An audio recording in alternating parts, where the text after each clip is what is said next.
David, quel a été ton top de la semaine à toi? Alors moi, mon top de la semaine, je vais dire le FC Sochaux, parce que on en parlait en off juste avant l'émission, il y a eu très peu de surprises. Les clubs de Ligue 1 dans l'ensemble ont réussi, sauf le FC Lorient qui a été éliminé par Sochaux. Et Sochaux, c'est une belle histoire parce que c'est un club qui était en mort clinique cet été, qui a été repris in extremis par le président et un groupe de partenaires locaux. Et c'est vraiment une terre de football, c'est une terre ouvrière, Sochaux. C'est un club qui a été 2 fois champion de France dans les années 30. Et, et voilà, c'est un club qui renaît de ses cendres et qui a manifestement a toujours des bons footballeurs jeunes, puisqu'il y a une équipe qui tient la route, qui joue en national aujourd'hui, qui est, je crois, cinquième de national, et qui a réussi à éliminer le FC Lorient. Alors certes, le FC Lorient est un club qui connaît des difficultés, mais ça reste de la Ligue 1. Normalement, un club national ne doit pas éliminer un club de Ligue 1.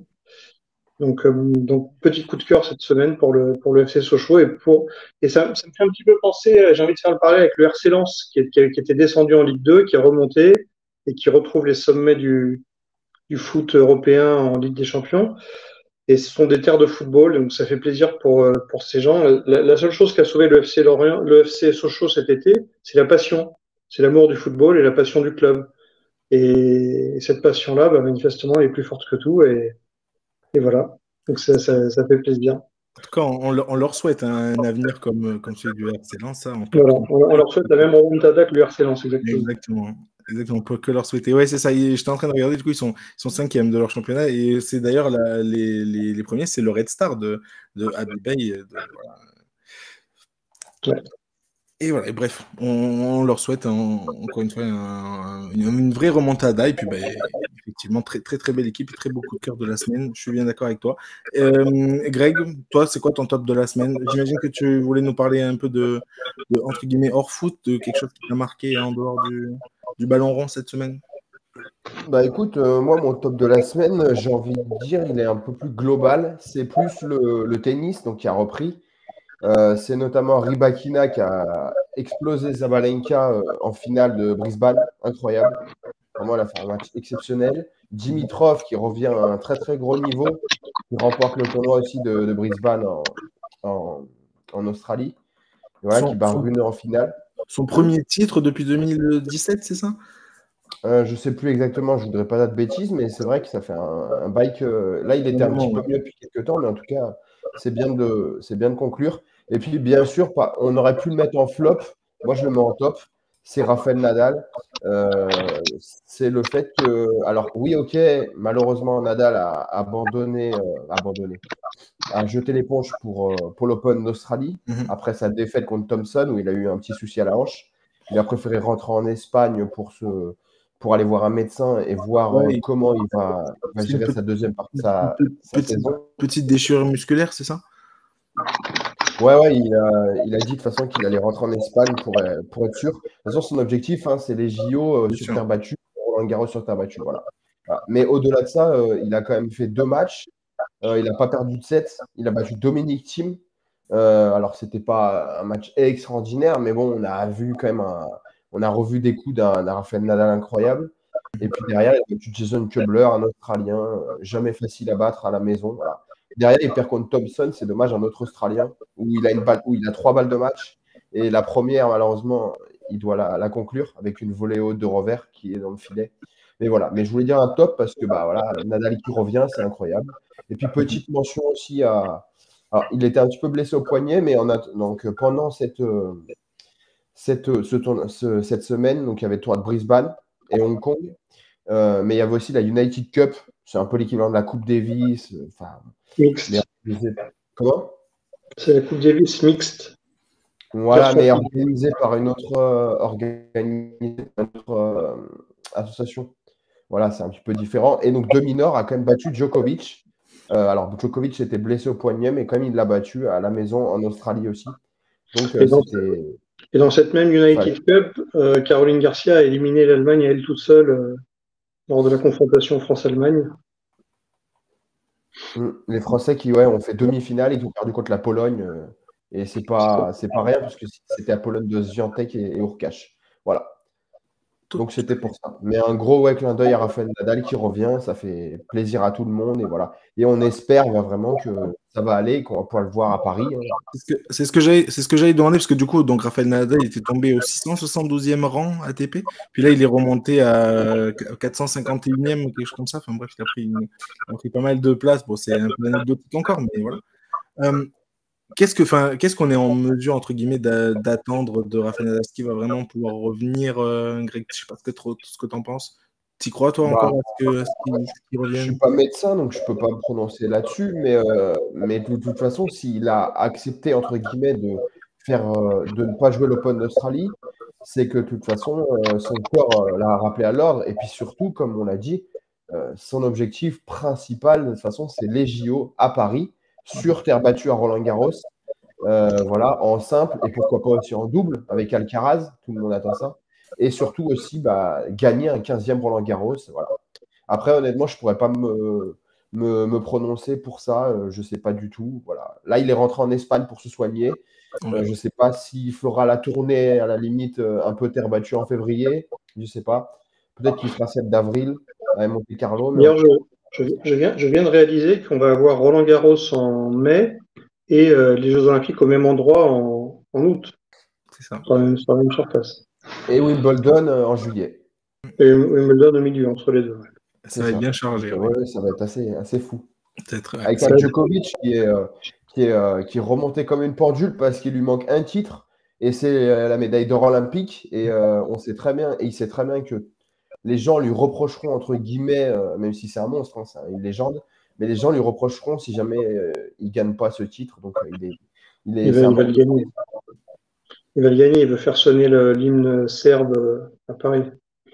Ah, ça s'annonce fou en tout cas. Ça va être un été caliente, beaucoup plus que caliente. Exactement, l'été sera chaud.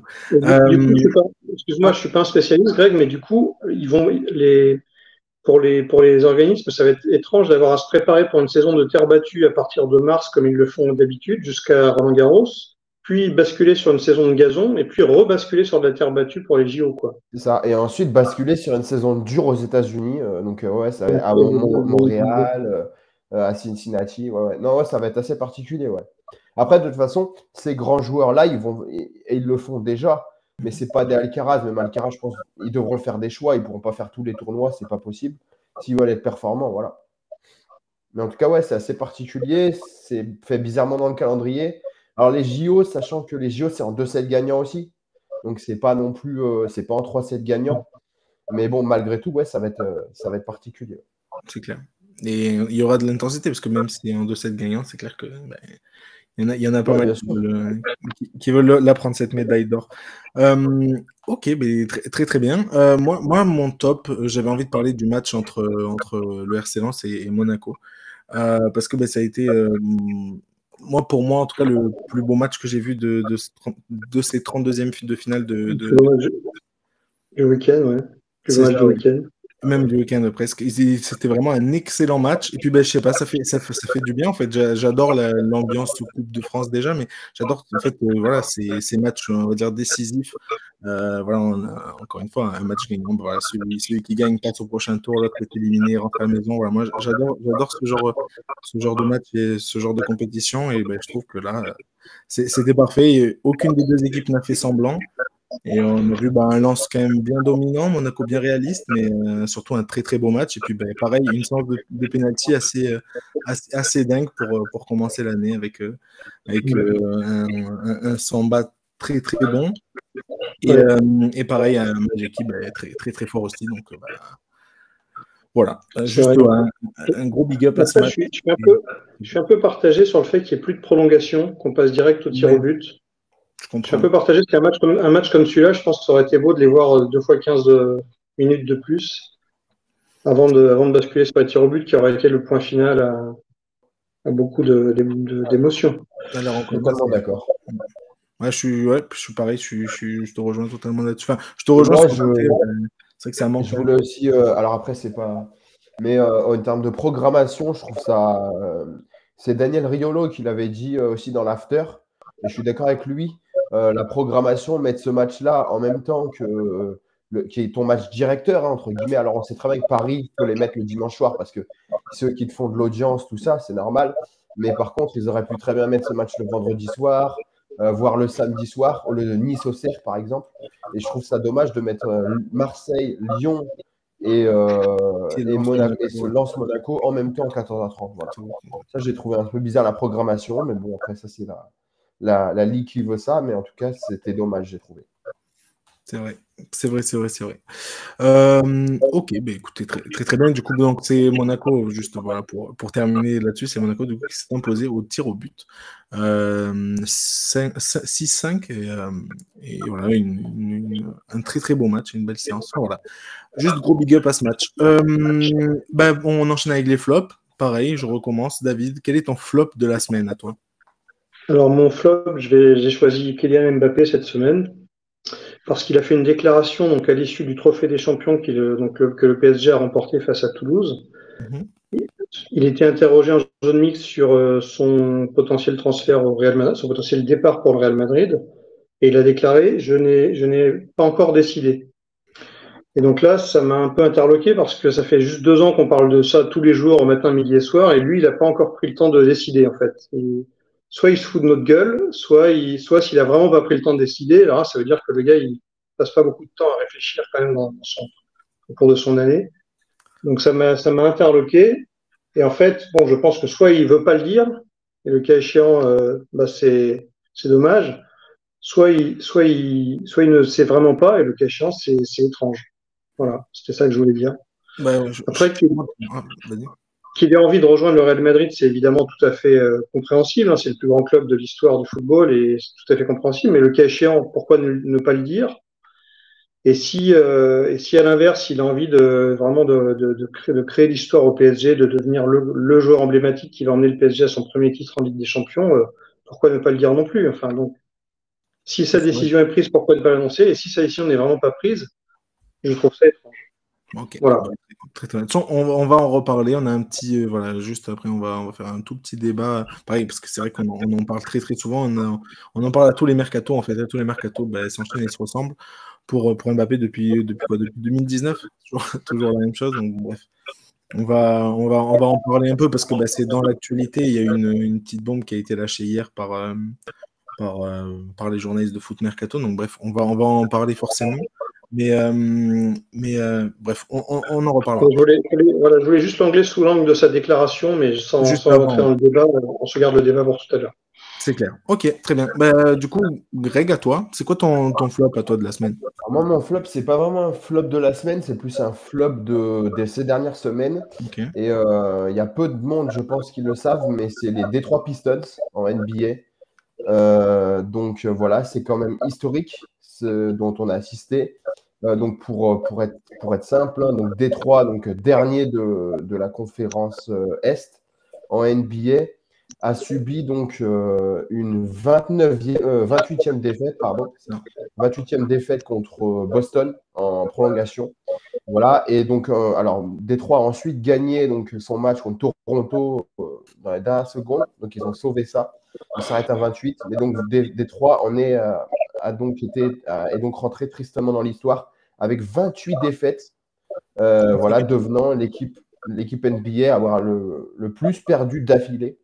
Voilà, et deuxième quand même équipe dans les sports US, hein, dans l'histoire des sports US derrière j'ai trouvé ça tout à l'heure, les Chicago Cardinals, et c'était entre 1942 et 1945. C'est ça. Voilà. Donc, il y avait cette fameuse stat où aucune équipe dans les sports US n'avait, les sports collectifs US n'avait enchaîné 30 défaites d'affilée et beaucoup avaient envie que Détroit. Non, c'était moche, ça reste une équipe, une franchise mythique, mais c'est vrai qu'ils ont failli le faire. Il nous aligne un beau bilan de 3 victoires pour 33 défaites depuis le début de la saison.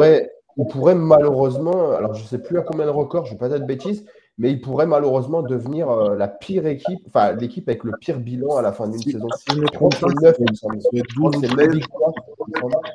Mais voilà. Mais au-delà de ça, en NBA, bon, certes, ok, hein, toutes les équipes ont des stars, mais Détroit aussi des stars. Il y a des joueurs quand même de qualité comme Bogdan Bogdanovic, Kate Cunningham, qui malheureusement s'est fait une entorse au genou, donc ils l'ont perdu là. Mais au-delà de ça, il y a toute une gestion, hein, c'est compliqué, voilà.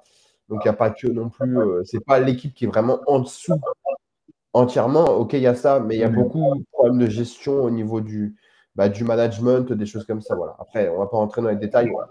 Mais c'était quand même mon flop parce que c'est quand même historique ce qu'on a. Ce qu'il faut signaler surtout, c'est qu'en NBA, c'est rarissime qu'il y ait une équipe comme ça qui se fasse marcher dessus par toute la ligue. C'est très très rare. C'est pas comme en foot, on peut avoir une lanterne rouge qui perd tous ses matchs tout le temps.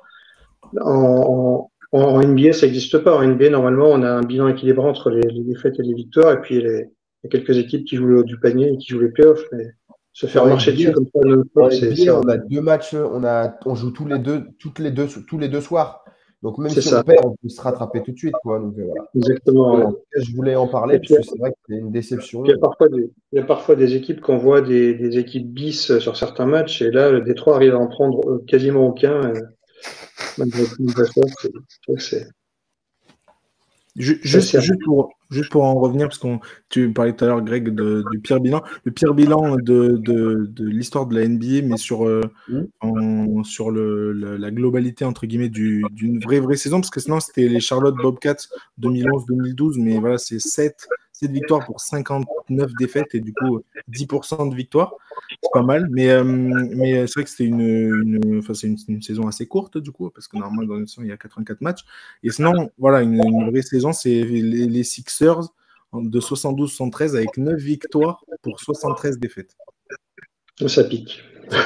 Ça pique beaucoup. Vraiment, malheureusement, ils y vont tout droit. Ah, c'est ça. C'est ça le problème, c'est que Détroit, surtout qu'ils ont perdu Kate Cunningham avec une entorse au genou la nuit dernière. Donc ils ont plus le mec qui peut prendre feu et qui peut leur mettre les paniers. Après, ça va jouer peut-être plus collectif, j'en sais rien. Mais en tout cas, ouais, c'est vraiment une saison galère pour eux, quoi.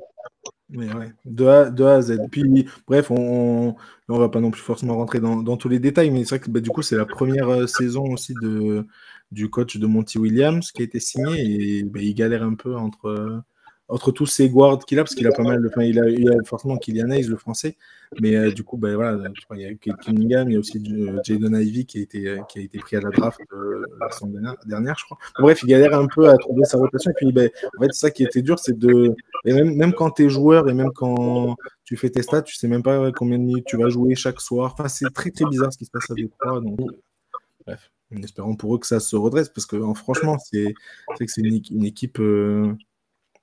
Enfin, c'est une franchise mythique et en perdition. Et juste pour la petite anecdote, parce que c'est dingue, je parlais tout à l'heure du coup de Philadelphie. Philadelphie, du coup, est 2 fois dans ce fameux top de la loose, puisqu'ils ont aussi le 2e et le 3e, enfin, ils ont le 3e meilleur pire bilan, on va dire, et c'est de 2015-2016, donc c'est pas si lointain que ça. 2015-2016, on se rappelle de Trust the Process avec, quand Joel Embiid était blessé, etc., pour sa saison rookie. Enfin bref, voilà. 10 victoires pour 72 défaites. C'est pas mal aussi. Donc voilà. Ok. Mon top à moi, mon flop, pardon, à moi, je vais aller très rapidement parce que c'est pas un immense flop. J'ai eu pas mal de. Il y a 2 ou 3 semaines, lors de la dernière ou l'avant-dernière émission, j'avais mis Manchester City en flop de la semaine parce qu'ils avaient enchaîné 8 matchs avec une seule victoire dans le lot. Ils se sont pas mal relancés là. Donc j'ai envie de porter pareil, la même chance à Arsenal, parce que voilà, c'est mon flop de la semaine entre guillemets. Arsenal, du coup, qui a perdu contre Liverpool 2-0 en FA Cup. Dans les pareils, voilà, c'était le tour de Cup en Angleterre aussi, donc voilà, bref, défaite 2-0, un match qu'ils ont quand même pas mal dominé, hein, on va pas se mentir, et pareil, Liverpool s'est montré bien réaliste, avec du coup un but contre son camp de Kivior et Luis Diaz qui a enfoncé le clou à toute fin, à la 95e. Mais surtout, c'est pour ça que je l'ai mis là, c'est que Arsenal, c'est une seule victoire lors des 7 derniers matchs Et ça fait quand même, ça fait un peu tâche, on va dire, dans cette saison, pour une équipe qui réussit pas vraiment les Boxing Day. Et voilà, dès que ça arrive au moment des fêtes, c'est là où ils s'effondrent. Je me rappelle, l'année dernière, ils avaient 8 points d'avance sur Manchester City. Voilà, ils étaient premiers de Première Ligue, 8 points d'avance sur Manchester City. Et ils s'étaient effondrés à ce moment-là de l'année aussi. Et là, pareil, ils enchaînent les défaites. Ils enchaînent les défaites, les matchs nuls. Ils ont fait donc c'est 4 défaites, 2 matchs nuls et du coup une seule victoire lors des 7 derniers matchs. Voilà, ils ont quand même perdu des points bien importants et ils se retrouvent du coup 4e, voilà, un seul petit point d'avance sur Tottenham et voilà, ils sont 5 derrière Liverpool. Bon, c'est pas non plus catastrophique, mais voilà, j'avais envie. C'est on va dire la corrélation avec l'année dernière où il s'était effondré au même moment, voilà, je me suis dit, bon, c'est vrai que ça ne leur réussit pas. Les fêtes de fin d'année ne réussissent pas à Arsenal. Donc voilà, mais ils redresseront sans doute la barre. Ok, on va donc terminer nos tops et nos flops là-dessus.